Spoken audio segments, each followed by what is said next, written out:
Please welcome ven Sak, Economic Policy Research Foundation of Turkey.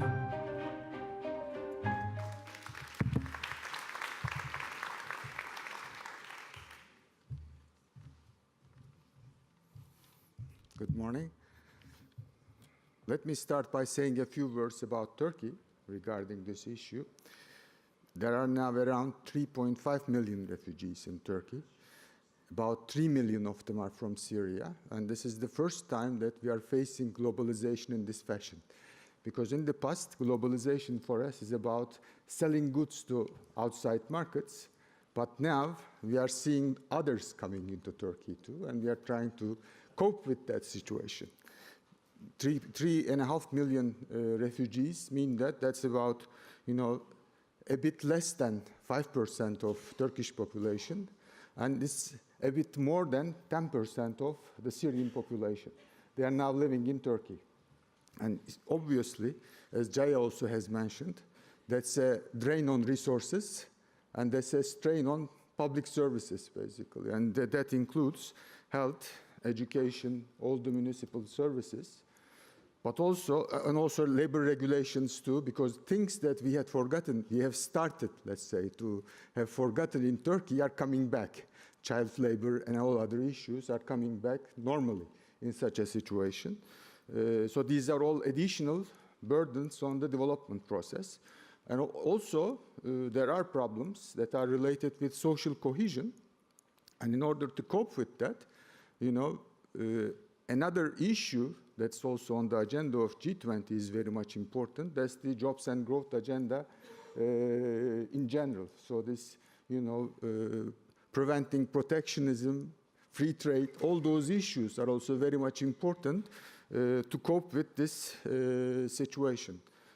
And if we look at, as it has been mentioned, as most of the refugees are now living in low income or middle income countries, upper middle income countries, if you consider that, that's an important issue. And if the objective is to turn these countries from transit to host countries, then there is the need for developing a development agenda. This migration challenge is bringing a development challenge for us all at the same time. So there are also other things that are happening in Turkey too. There are now around 6,000 companies that are established by the Syrian refugees, that are Syrian partnered or established by the Syrian refugees in Turkey. We are now conducting a study on that. We have only now started conducting a study on that, funding by from EBRD, just to understand what they are doing. But the impact is already there. If you look at the trade with Syria, between Turkey and Syria, it has declined very rapidly after the civil war, but then it has increased to its normal level despite the civil war in Syria, because these guys who came to Turkey, they knew how to do business within Syria and how to collect resources also from Syria too.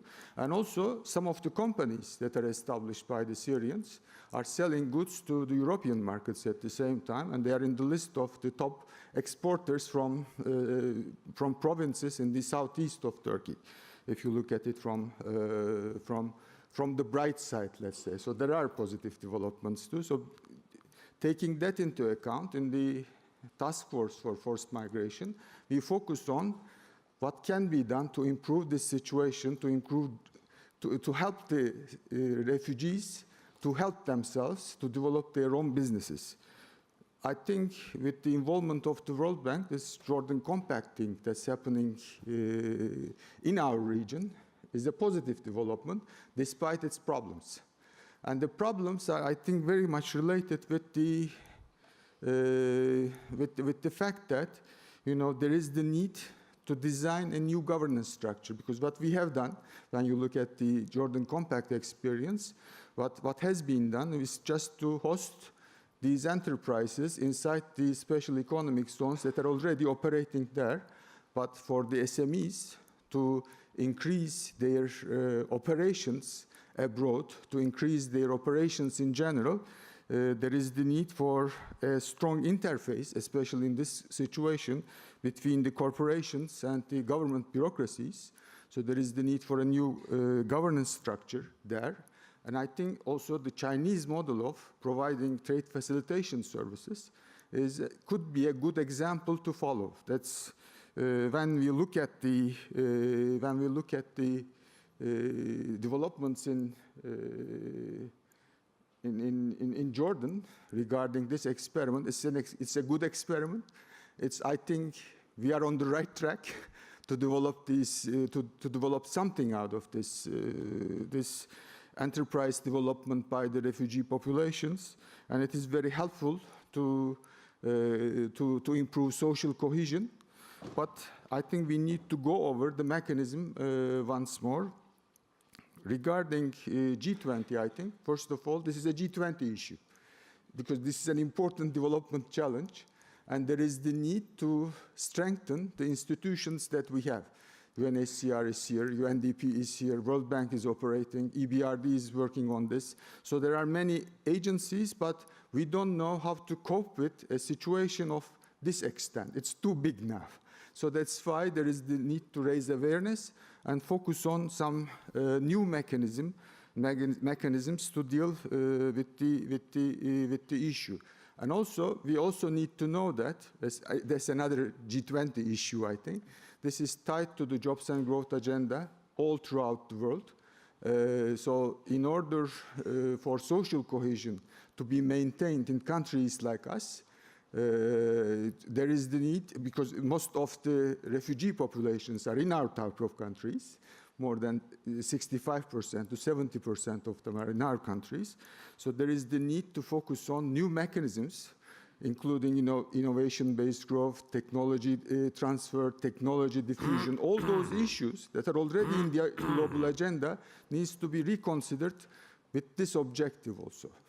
So let me stop here. Because she's looking at me. You know the Germans.